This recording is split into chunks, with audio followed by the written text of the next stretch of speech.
musical, il va avoir un certain nombre de personnel, des chantres pour s'occuper des instruments, des techniciens, tout ça. Et c'est lui qui doit les coordonner.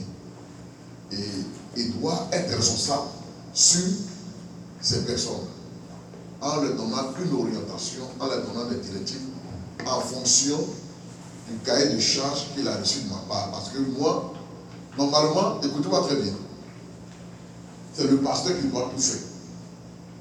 C'est le pasteur qui doit faire le musical, c'est le pasteur qui doit faire serviteur, c'est le pasteur qui doit faire matrimonial, c'est le pasteur qui doit être secrétaire, c'est le pasteur qui doit tout faire. Mais comme le pasteur ne peut pas tout faire, il prie Dieu pour que Dieu lui donne des personnes à qui il va déléguer une partie de son pouvoir pour pouvoir l'aider dans le travail. Je pense que vous allez comprendre. Amen. Donc, c'est à ces personnes-là que le pasteur choisit. Le pasteur va leur confier une ligne de conduite que nous appelons un cahier de charge. Dans le cahier de charge se trouve tout ce qu'il a appelé à faire pour que le pasteur soit content de son travail. Le plus souvent, on dit non, moi, ce n'est pas non que je sais, c'est Dieu que je sais. C'est un faux problème. Alléluia, c'est un faux problème. Parce que Dieu, là, tu ne l'as pas vu. C'est quelqu'un qui t'a vu, qui t'a appelé pour dire non, Dieu m'a dit que toi, tu vas le servir dans tel domaine. Alléluia. Donc maintenant, on t'a choisi, et puis tu vas dire maintenant, non, moi, c'est Dieu que je sais. C'est vrai que c'est Dieu que tu sais, mais tu sais Dieu toujours au travers de quelqu'un. C'est pourquoi Jésus-Christ est venu. La Bible déclare que c'est lui qui a été envoyé, c'est lui qui est l'agneau de Dieu, c'est lui qui est le sauveur. Mais quand il est venu, il a choisi 12 personnes pour pouvoir l'aider dans sa tâche. Alléluia. Amen. C'est la même chose que nous continuons dans la gestion de l'église locale. Et donc, comme je l'ai dit, il y a des critères de choix. Il y a des critères de choix. Moi, en vous choisissant, je dois tenir compte de ces critères de choix. Vous aussi, demain, quand vous allez choisir des personnes, vous devez tenir compte de ces critères de choix. C'est comme ça que les choses sont établies. On ne doit pas dire non, le pasteur lui il a ses critères, moi j'ai mes critères. Non, les critères sont bibliques. Parce que tout vient du Seigneur, tout émane du Seigneur. Alléluia. Donc, dans les critères de choix, selon le conseil que Jétro a donné à Moïse, il a dit homme capable. Il faut choisir des hommes qui sont capables. Il faut choisir des hommes qui craignent Dieu. Il faut choisir des hommes qui sont intègres. Et il faut choisir des hommes qui sont ennemis de la cupidité. Alléluia. Nous allons commencer aujourd'hui par le premier critère. Homme capable. Homme capable. On peut dire homme capable comme femme capable. Il faut choisir des gens qui sont capables. Qu'est-ce que cela sous-entend? Qu'est-ce que cela veut dire? Un homme capable, c'est qui a la force. Une personne qui a la force, qui a l'aptitude, qui a le pouvoir de faire quelque chose, d'avoir de telles qualités. Quand on parle d'homme capable. Alléluia. Et nous allons voir dans la Bible des choix qui ont été faits sur cette base-là. Parce que ce n'est pas des choses que nous devons rejeter du revers de la main, parce que nous dirons que nous sommes dans un monde où vraiment il ne faut pas tenir compte de ces choses. Non, pour Dieu, pour l'Église de Dieu, il faut tenir compte de ces genre de choses. Alléluia. Si nous voulons rester dans la vision, nous devons tenir compte de ces genre de choses. C'est pourquoi nous allons lire. Quelqu'un va me prendre Actes chapitre 3, le verset 3. Actes chapitre 6, verset 3. Actes chapitre 6, verset 3. Et un autre va prendre Actes chapitre 15, le verset 22. Et puis quelqu'un d'autre va prendre Actes chapitre 15, verset 25.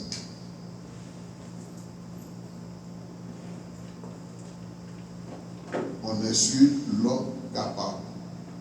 Actes chapitre 3, le verset. Échos chapitre 6, verset 3. Actes chapitre 15, verset 22. Et puis Actes chapitre 15, verset 25. Celui qui l'a trouvé déjà peut faire la lecture. On sera l'homme capable. Il est dit, verset 3, chapitre 6, il est dit, c'est pourquoi, frères, choisissez parmi vous cet homme, de qui l'on rend de bons témoignages, qui soit plein d'Esprit Saint et de sagesse, et que nous chargerons de cet emploi, que nous chargerons de cet emploi. Et c'est quand vous lisez ce texte-là, il était question du choix des diacres, dans l'église. La première église, l'église dont l'apôtre Pierre était le pasteur principal, après l'ascension du Christ. La Bible déclare que les apôtres faisaient presque tout. Ils prêchaient la parole, mais en même temps, ils administraient l'église. Et ça commençait à créer un peu de désordre. Parce qu'ils ne pouvaient pas tout faire, un peu comme ce que Moïse faisait. Et donc, quand les gens commençaient à se plaindre, quand les gens commençaient à murmurer, c'est là que les apôtres vont se lever et ils vont dire c'est pourquoi. C'est pourquoi ici, c'est une relation de cause à effet. C'est pourquoi. Comme les gens se plaignaient, comme les gens murmuraient, parce que dans l'église, il y avait deux groupes de personnes.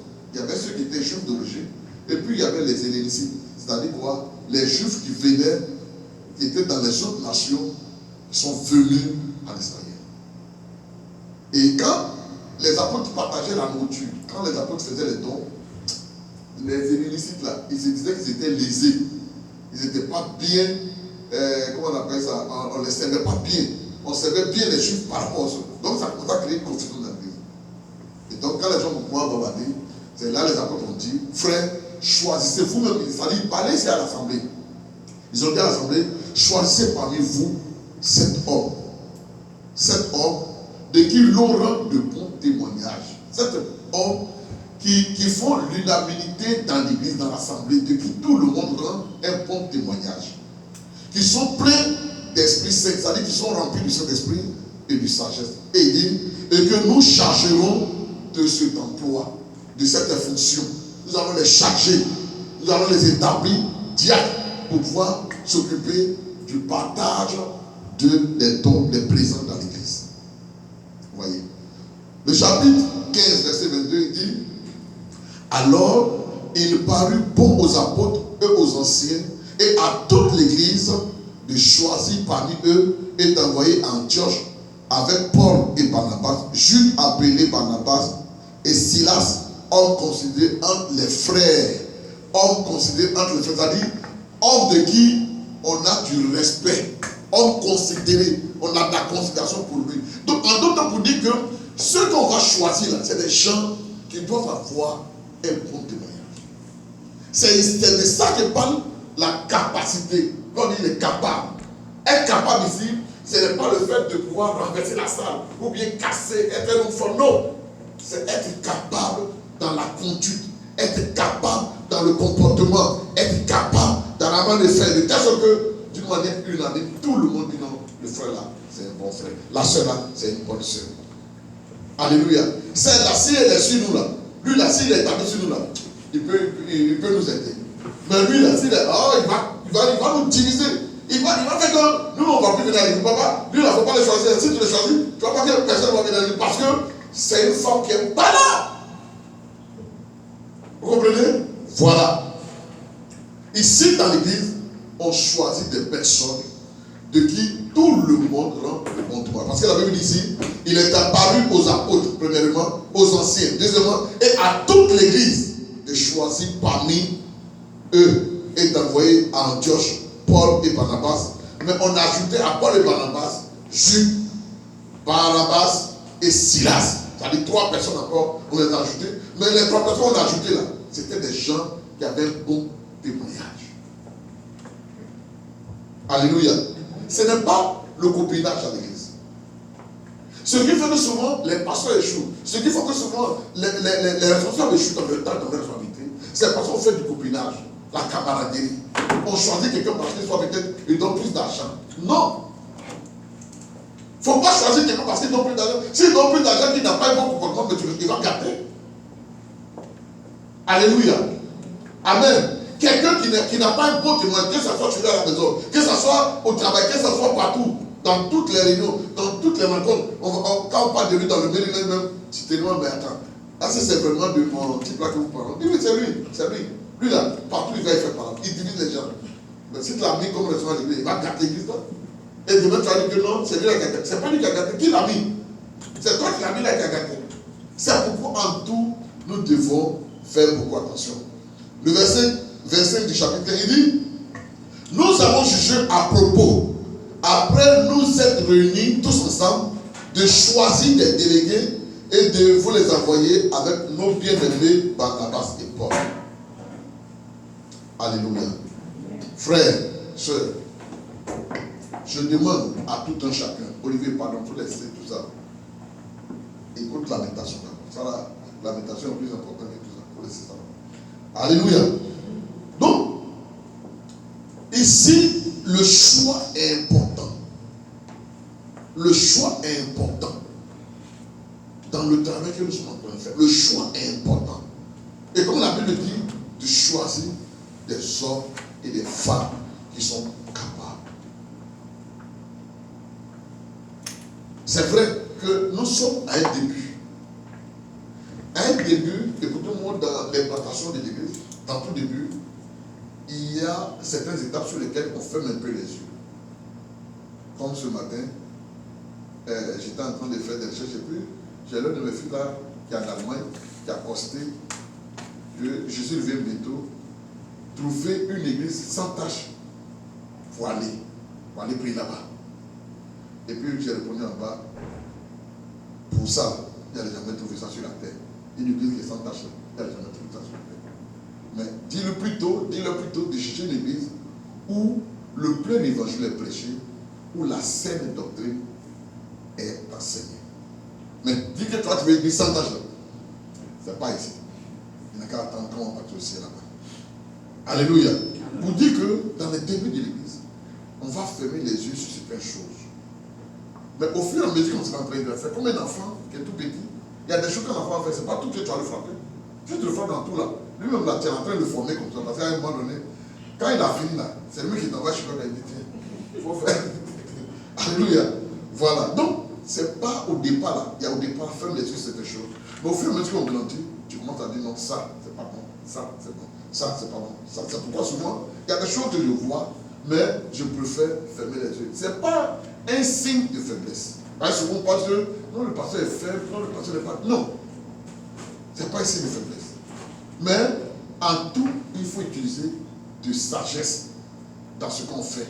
Et puis, au fur et à mesure, quand tu sais que la personne est prête pour recevoir ça, tu dis, ah, ma fille, ça là, ou bien mon fils, ça n'en fait pas.